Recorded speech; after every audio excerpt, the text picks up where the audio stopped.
kuna regulatory reform to consider, kwamba at least kuwepo na proportional regulation. Proportional regulation sasa ndio hii ndio itakayoangalia mazingira, institutional size, risk profile na business complexity, ili iweze kuiweka according to hiyo mazingira jinsi yalivyo. Lakini hata licensing isiye ikawa unamtaka moja kwa moja yule mtaji auweke mezani.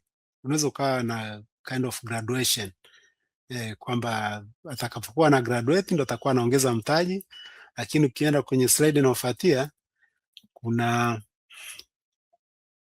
SME lending incentives, kwamba reduce risk weight for qualified SME loans, targeted refinancing facilities and credit guarantee programs.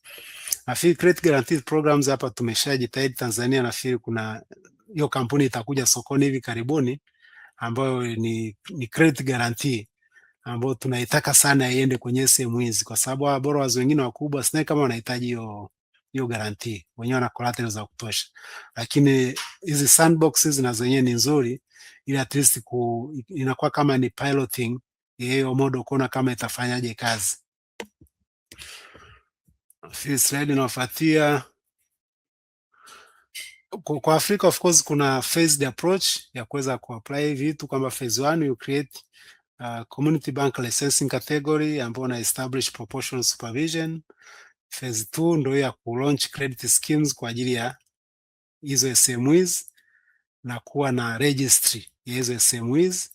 Sasa kwenye phase 3 ni encouraging digital community banking, kwa sababu ndio itakayopunguza baadhi ya overheads, kwa sababu sasa teknolojia ipo, inaweza ikasaidia kupunguza baadhi ya gharama na monitoring ya hiyo mikopo.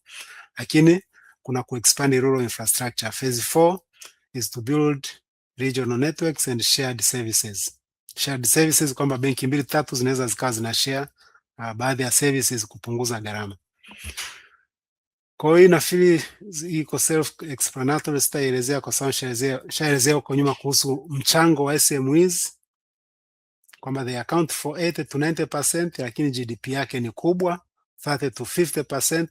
So you can see kuna sehemu kubwa sana ya GDP ambayo imeachwa nje ya mfumo wa kifedha.